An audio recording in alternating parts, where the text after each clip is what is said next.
రవాణా సౌకర్యం ఎట్లా ఉన్నది? ఆ స్కూల్ బస్సు ఫిట్‌నెస్ ఎట్లా ఉన్నది? దాన్ని డ్రైవింగ్ చేసేటువంటి డ్రైవర్ ఆయనకు లైసెన్స్ ఉన్నాయా? లేదా? అదే విధంగా ఆ స్కూల్ బస్సులో మెడికల్ కిట్ ఉందా? లేదా? ఆ తర్వాత ఆ స్కూల్ బస్సులో ఫైర్ కిట్ లాంటిది ఉందా? లేదా?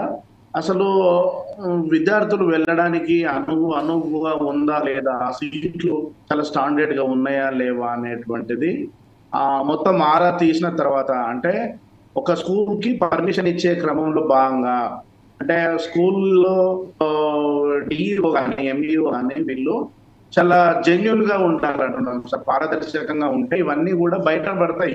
ఇప్పుడు డీఈఓ గారిని గాని, ఎంఈఓ గారు సీరియస్‌గా చిత్తశుద్ధితోటి పనిచేస్తే ఏ స్కూళ్ళల్లో ఎట్లాంటి అవకతవకలు జరుగుతున్నాయి, ఎట్లాంటివి ఉన్నాయని తెలుస్తదంటున్నాం విజయ్ సార్ మేము ఈ సందర్భంగా. ఓకే. కాబట్టి ఏంటి అంటే సార్ ఇప్పుడు రవాణాలో ముఖ్యంగా నేను కొత్త పాయింట్‌ని తీసుకొస్తా. ఏంటి అంటే సార్ మన 4 సైట్స్ టీవీ ఛానల్ ద్వారా ఇప్పుడు ఏదైతే ఉదయం ఎంతమందైతే విద్యార్థులు స్కూలుకి వస్తా ఉన్నారో, మళ్ళీ సాయంత్రం తిరిగి వచ్చే క్రమంలో ఎంతమంది అంటే ఎంతమంది ఉన్నారు, మళ్ళా చివర ఎండింగ్ స్కూల్ అయిపోయిన తర్వాత మళ్ళీ ఎంతమంది వస్తున్నారు అనేటువంటి విషయం మీద సీరియస్ అనేటువంటిది తీసుకోవట్లేదు స్కూల్స్ యాజమాన్యము. మళ్ళా తిరిగి ఎంతమందో ఎక్కినోళ్ళే ఉంటున్నారు. మళ్ళా ఎక్కినోళ్ళు ఎక్కంగా కొంతమంది అక్కడనే మిగిలిపోయే పరిస్థితి వచ్చినప్పుడు మళ్ళీ తల్లిదండ్రులు మా బాబు రాలేదు, లేదంటే మా పాప రాలేదు, ఎక్కడెళ్ళింది అని అడిగినప్పుడు అప్పుడు మళ్ళీ వేరే వాళ్ళ త్రూ నుంచి మళ్ళా తీసుకొస్తున్నటువంటి సందర్భాలు కనిపిస్తున్నాయి. నేను మొన్న అంటే ఈ సందర్భంగా గుర్తు చేస్తున్నా సార్. ఏంటి అంటే రీసెంట్‌గా ఒక విజ్ఞాన్ కాలేజ్ ఒక ఇంజినీరింగ్ కాలేజ్‌లో ఇద్దరు విద్యార్థులు చనిపోయారు. ఈ ఇద్దరు విద్యార్థులు చనిపోయారు. బొడ్డు శ్యామ్ చరణ్ అనేటువంటి విద్యార్థి చనిపోయిండు. ఆయన కూకట్పల్లి నుంచి ఇటు భూదాన్ పోచంపల్లిలో ఉన్నటువంటి విజ్ఞాన్ కాలేజ్‌కు బస్సులో వస్తాడు. ఓకే. ఏదైతే భూదాన్ పోచంపల్లిలో బస్సులో వస్తాడు సార్. బస్సులో వచ్చే క్రమంలో భాగంగా మధ్యాహ్నం 12 గంటలకు పరీక్ష అయిపోయిన తర్వాత బయటకెళ్ళి అక్కడ విద్యార్థి క్వారీస్ ఉండే.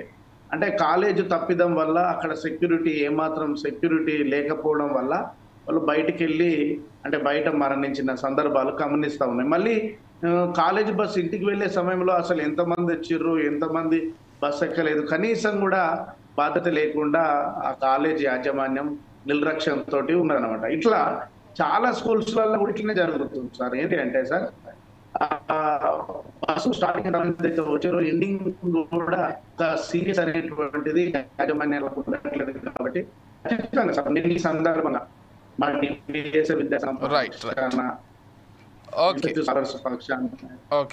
చేస్తున్నామంటే ఈ స్కూల్ ఎడ్యుకేషన్ కు సంబంధించినటువంటి డిఈఓ గారు, ఎంఈఓ గారు కొంత చిత్తశుద్ధితోటి ప్రైవేట్ యాజమాన్యాలు చేస్తున్నటువంటి ఏదైతే పర్మిషన్లు లేని బస్సులను ఖచ్చితంగా ఆ స్కూళ్ళను రద్దు చేయాలి.